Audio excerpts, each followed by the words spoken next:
पण सुर देजो मां सरस्वती अन गुणपत दीजो ज्ञान। पण बजरंग बजरंग बजरंगी बल दीजिए हे मोहि सतगुरु देजो शान। भारतवर्षनी भूमि पर अनेके संतो महंतो अने शूरवीरो थई गया छे। आजे एवा ज एक शूरवीर एवा ज एक रणबंका राजा एटले के पृथ्वीराज चौहाणनी वार्ता अने संपूर्ण एमना जन्मथी लई अने एमना मृत्यु सुधीनो संपूर्ण इतिहास આપણે આપની સમક્ષ રજૂ કરીશું। તો વાર્તાને શરૂ કરતા પહેલા જો તમે અમારી ચેનલને સબસ્ક્રાઇબ ન કરી હોય તો પ્લીઝ સબસ્ક્રાઇબ કરી લેજો અને જો તમને વાર્તા ગમે તો લાઈક કરજો અને શેર કરજો તમારા મિત્રને। તો ચલો કરીએ વાર્તાની શરૂઆત। અજમેર શહેર હાલ જે સ્થળે વસેલું છે ત્યાં કોઈ સમયે રણ મેદાન હતું। હાવ બંજર જમીન અને જંગલ જાડી ઝોંખરા હતા। વિશાળ સપાટ મેદાન પર સ્વાભાવિક છે કે જાડી અને ઝાંખરા ઉગી નીકળે। આમ સપાટ મેદાનની ફરતે અરવલ્લીની પર્વત માળા ફેલાયેલી હતી। ચારેય બાજુ પર્વત અને પહાડ અને વચ્ચે આ સપાટ મેદાન દૂર દૂર સુધી ફેલાયેલું હતું। આ મેદાન ઈસવીસનની બીજી સદીમાં અને 145 जयपाल चौहान नामना एक राजानी नजर आ पर वसी गई। आ मैदान पर तेमणे नवुं शहर वसाव्युं अने त्याना शहरनुं नाम आप्युं अजमेर। नाम अजयपाल परथी लीधुं अने मेर नाम ए पर्वत एटले आ अजमेर शहर वस्युं अने 145 मां અને પછી અજયપાલ ચૌહાણે પોતાનું રાજ્ય વિકસિત કર્યું અને રાજધાની અજમેર શહેરને બનાવી। આ રીતે ચૌહાણ વંશ અજયપાલ તેઓ સુરવીર અને પ્રજાના માનીતા રાજા હતા। તેમની અનેક પેઢીઓએ અજમેર પર શાસન ચલાવ્યું। લગભગ 1000 વર્ષ સુધી અજમેર પર ચૌહાણ વંશના રાજાઓ શાસન કરી રહ્યા હતા। છેલ્લે ચૌહાણ વંશના રાજા સોમેશ્વર ચૌહાણ અજમેર પર શાસન ચલાવી રહ્યા હતા। મહાભારતના સમયમાં જ્યારે કૌરવ રાજા દુર્યોધન હસ્તિનાપુર શાસન ચલાવી રહ્યા હતા ત્યારે પાંડવ રાજા યુધિષ્ઠિરે પોતાનો અલગ જ રાજ્યનો પાયો નાખ્યો હતો। એ રાજ્ય ઇન્દ્રપ્રસ્થ નામે જાણીતું બન્યું અને ઇન્દ્રપ્રસ્થ રાજના ખંડિયેરો આજે પણ દિલ્હીના આજુબાજુ જોવા મળે છે। કુરુક્ષેત્રના મહાયુદ્ધમાં હિન્દુસ્તાનોના લાખો શૂરવીરો બળવાન યોદ્ધાઓએ એકમેક લડી અને મૃત્યુ પામ્યા હતા। ભારતની શક્તિને હણી લેનાર આ યુદ્ધના કારણે ભારતનો શૌર્ય અને બુદ્ધિનો વ્યાપક વિનાશ થયો। હિન્દુસ્તાન વીરવિહોણું અને ખાલી ખમ થઈ ગયું। તેમ છતાંય પાંડવ કુળનું 30 પેઢી સુધી ઇન્દ્રપ્રસ્થ પર શાસન રહ્યું હતું। ત્યારબાદ ગૌતમ વંશના રાજાએ ઇન્દ્રપ્રસ્થનો કેટલાક ભાગ જુદો પાડી અને અલગ રાજ્યની સ્થાપના કરી। એ રાજાનું નામ હતું દિલ રાજા। દિલ રાજાના નામ પરથી દિલ્હી નામ રાખવામાં આવ્યું। આજે પણ ભારતની રાજધાની એ દિલ્હી છે।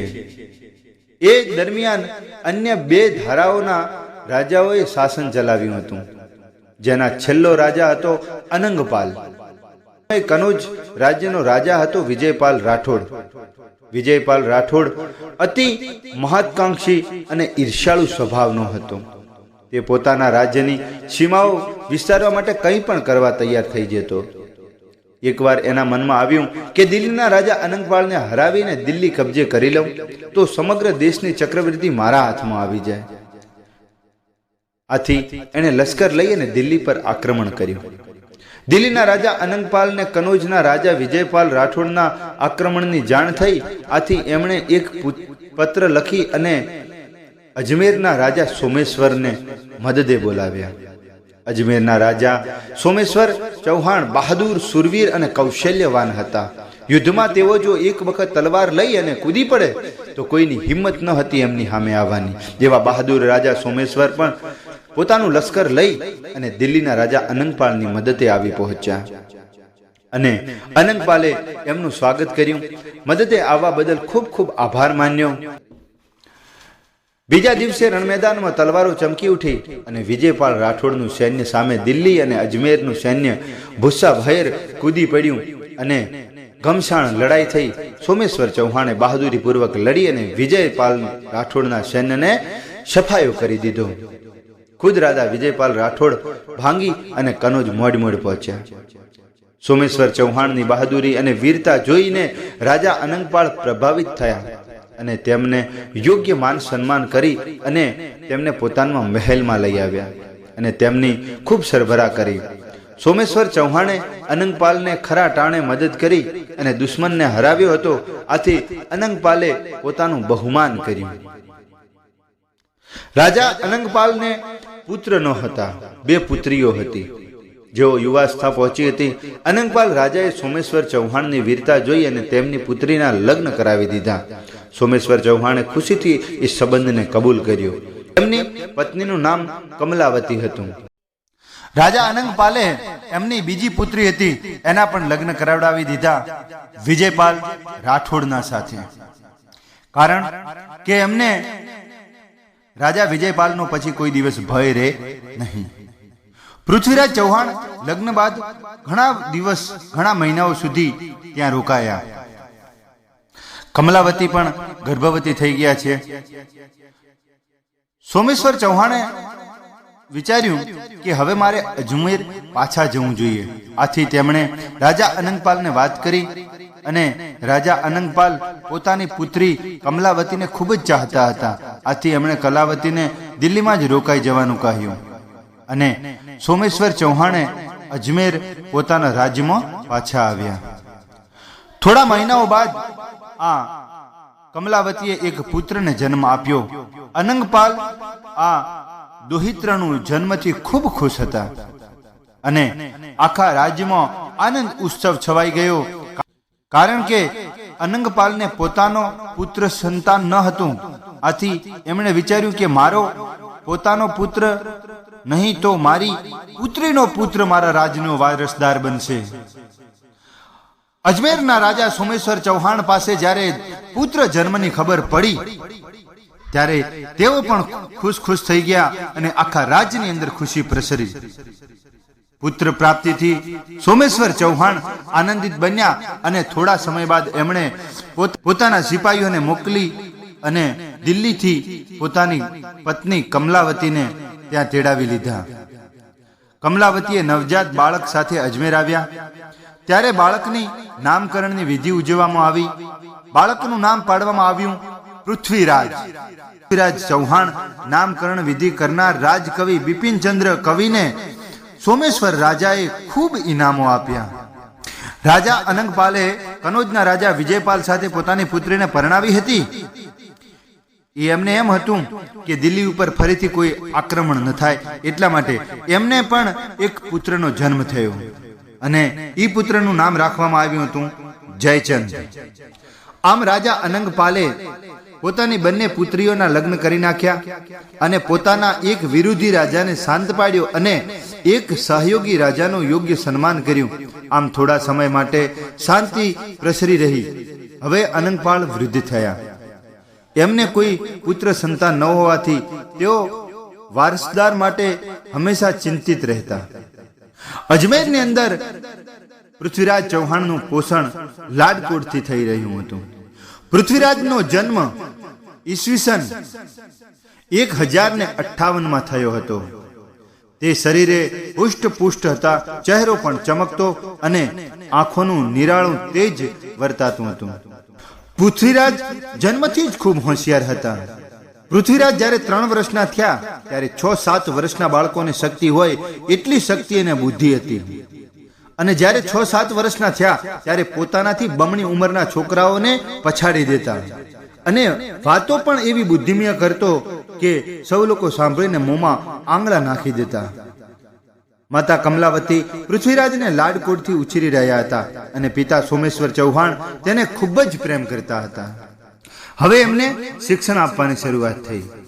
હિન્દી અને સંસ્કૃતનું શિક્ષણ લેતા લેતા પૃથ્વીરાજ અસ્ત્ર શસ્ત્ર પણ ગુરુ પાસેથી શીખવા લાગ્યા.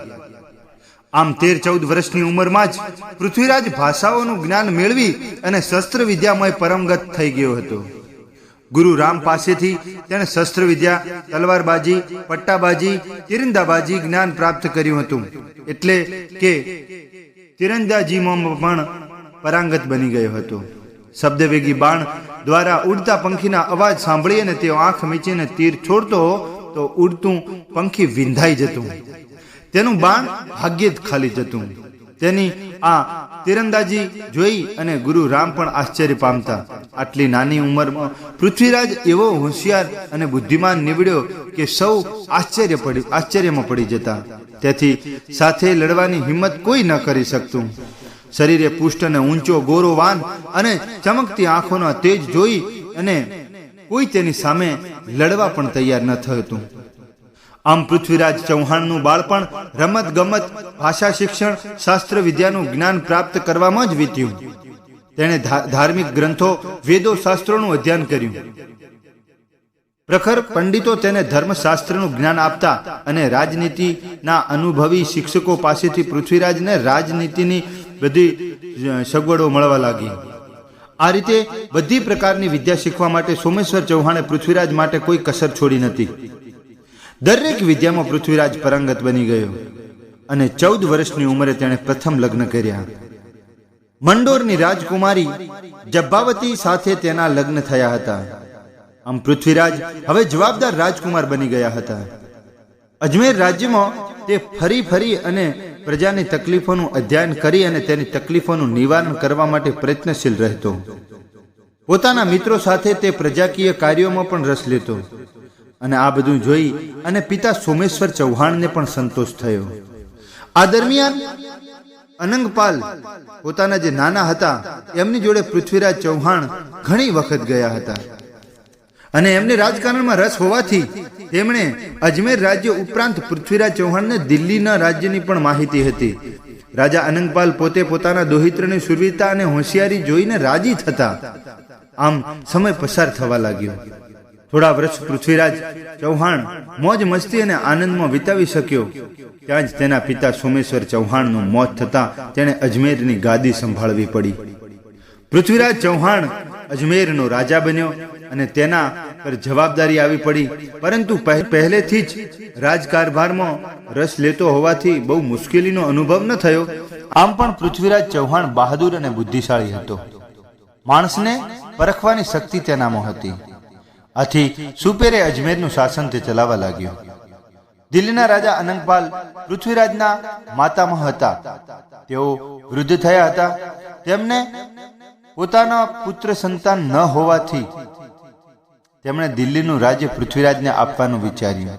જો કે અનંગપાલને 2 પુત્રીઓ હતી અને બંને પુત્રીઓને એક પુત્ર હતા, મોટો જયચંદ અને નાનો પૃથ્વીરાજ. દિલ્હી રાજ્ય પર રાજા અનંગપાલનો મોટો દોહિત્ર જયચંદનો હક પહેલો લાગતો હતો. પરંતુ અનંગપાલે વિચાર્યું કે જયચંદના પિતા વિજય રાઠોડે દિલ્હી પર આક્રમણ કર્યું હતું. આથી અનંગપાલ તેને બહુ મહત્વ ના આપતા હતા. તેના જમાઈ હોવાથી તેની સાથે કપ પૂરતો સંબંધ રાખતા. જ્યારે અજમેરના રાજા સોમેશ્વર ચૌહાણે રાજા અનંગપાલની ખૂબ મદદ કરી હતી. તેઓ સ્વભાવે પણ સારા હતા. આથી તેના પુત્ર પૃથ્વીરાજ પ્રત્યે તેમને લાગણી ઘણી હતી. કનોજના રાજા વિજયપાલ રાઠોડ મૃત્યુ બાદ કનોજનું રાજ્ય જયચંદે સંભાળી લીધું હતું. હવે તો જયચંદ પણ રાજા બની ગયો હતો. કનોજનું રાજ્ય મોટું અને શક્તિમય અને વિશેષ હોવાથી જયચંદ અભિમાની અને સ્વચ્છંદ બની ગયો હતો. જ્યારે અજમેરના રાજા બન્યા બાદ પણ પૃથ્વીરાજ ચૌહાણના સ્વભાવમાં કોઈ પરિવર્તન ન આવ્યું હતું. તે પ્રજાના કામોમાં ધ્યાન આપતા હતા.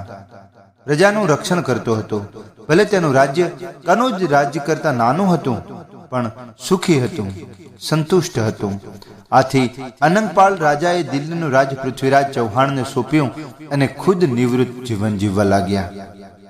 જયચંદને જ્યારે ખબર પડી કે તેના નાનાએ દિલ્હીનું રાજ્ય પૃથ્વીરાજ ચૌહાણને સોંપી દીધું છે, ત્યારે તેણે પોતાનો હક એટલે કે હિસ્સો માંગ્યો. તેમણે માગણી કરી કે હું મોટો છું તો રાજ્યનો હક મને મળવો જોઈએ અને નહીતર અડધું રાજ્ય મને આપી દો. પણ રાજા અનંગપાલે તેને કોઈ જવાબ ન આપ્યો. જયચંદની અવગણના કરી અનંગપાલે પૃથ્વીરાજને તરફેણ કરી આથી જયચંદ છંછેડાયો, તેણે વિરોધ કર્યો, પણ તેનું કોઈ ઉપજ્યું નહીં. હવે પૃથ્વીરાજ ચૌહાણ અજમેર ઉપરાંત દિલ્હીનો પણ શાસક બની ગયો. આમ એના રાજ્યની સીમાઓ પણ વિસ્તૃત બની ગઈ. રાજ્ય વિશાળ બન્યું, શક્તિમાં ઉમેરો થયો, લશ્કર બહોળું બન્યું. પૃથ્વીરાજે પોતાની બુદ્ધિ અને શૌર્યથી દિલ્હીનું શાસન સંભાળી લીધું. પૃથ્વીરાજ ચૌહાણે અજમેર અને દિલ્હીનું રાજ્ય સાથે ભેળવી અને મહારાજ્ય બનાવી દીધું. આ જોઈ અને જયચંદને પૃથ્વીરાજ પ્રત્યે દુશ્મનાવટનો ભાવ પેદા થઈ ગયો. જયચંદ ઈર્ષાળુ સ્વભાવનો તો હતો, પણ પૃથ્વીરાજ ચૌહાણ એના માસિયાઈ ભાઈ થતો હોવા છતાં તેને ક્યારેય પૃથ્વીરાજ પ્રત્યે પ્રેમ કે સદભાવ રહ્યો જ ન હતો. પોતાના બાપ વિજયપાલની જેમ તે માત્ર સત્તા હાંસલ કરવા માટે પ્રયત્નશીલ રહેતો હતો અને પૃથ્વીરાજની ઈર્ષા કરતો. એ સમયે સિંધ, લાહોર, પેશાવર, કાંગડા, કાશી, પ્રયાગ અને અલ્હાબાદ ઉપરાંત દખ્ખન પણ દિલ્હી શાસનના હેઠળ હતા. વ્યવસ્થાની દ્રષ્ટિએ અજમેર રાજ્ય પણ દિલ્હીના તોબા નીચે જ હતું. દિલ્હીનું રાજ્ય પૃથ્વીરાજને પોતાના નાના પાસેથી સાવ સરળતાથી જ મળ્યું હતું અને અજમેરનું રાજ્ય તો તેનું પોતાનું જ હતું. આથી પૃથ્વીરાજ બંને રાજ્યોનો માલિક બની અને તેની શક્તિ પણ વધી ગઈ અને એના કારણે અન્ય રાજપૂત રાજાઓ તેનાથી દૂર રહેતા, કારણ કે હિન્દુસ્તાનમાં એ સમયે આટલું મોટું રાજ્ય અન્ય કોઈ પાસે ન હતું. દિલ્હીનો રાજા બનતા જ પૃથ્વીરાજ ચૌહાણ અતિ શક્તિશાળી રાજા બની ગયો હતો. દિલ્હીનું લશ્કર ઉપરાંત અજમેરનું લશ્કર મળી અને લાખોની સંખ્યાનું આ લશ્કર સદાય લડવા માટે તૈયાર રહેતો. સિંધ અને પંજાબ, લાહોર અને પેશાવરનું લશ્કર પણ મહાબળવાન અને બહોળી સંખ્યાનું હતું. આ રીતે લશ્કરના લડવૈયાઓની બહોળી સંખ્યા રાજ્યની અસીમ સીમાઓ વિસ્તર અને સુખી અને સંતુષ્ટ પ્રજા હોવાથી પૃથ્વીરાજનું શાસન રંગે ચંગે ચાલી રહ્યું હતું. નાના મોટા કોઈ પણ રાજાઓ હવે તેની સામે આંખ ઉઠાવીને જોવાની હિંમત પણ ન કરી શકતા. દુશ્મની કરવાની તો વિચાર પણ ન કરી શકે. નાના મોટા રાજાઓએ પૃથ્વીરાજની આણ માની દીધી હતી. રાજ્યની મબલખ આવકને કારણે પૃથ્વીરાજ સબળ બની ગયો. આમ સાવ મફતમાં તેના નાના અનંગપાલ પાસેથી મળેલું દિલ્હીનું રાજ્ય પૃથ્વીરાજ માટે શક્તિનું ઘાતક બની ગયું. રાજપૂતો અનેક રાજાઓએ પૃથ્વીરાજ સાથે મિત્રતા હતી. ખાસ કરીને ચિત્તોડના રાજા સમરસિંહ સાથે તેની ગાઢ મૈત્રી હતી. તો મિત્રો, આ હતો સમ્રાટ પૃથ્વીરાજ ચૌહાણનો ભાગ 1. બીજો ઇતિહાસ બીજા ભાગમાં અમે રજૂ કરીશું. આમ અલગ અલગ ભાગમાં તમને આ પૃથ્વીરાજ ચૌહાણનો ઇતિહાસ બતાવીશું. અમારી ચેનલ સાથે જોડાયેલા રહેજો મિત્રો. ધન્યવાદ. જય દ્વારિકાધીશ.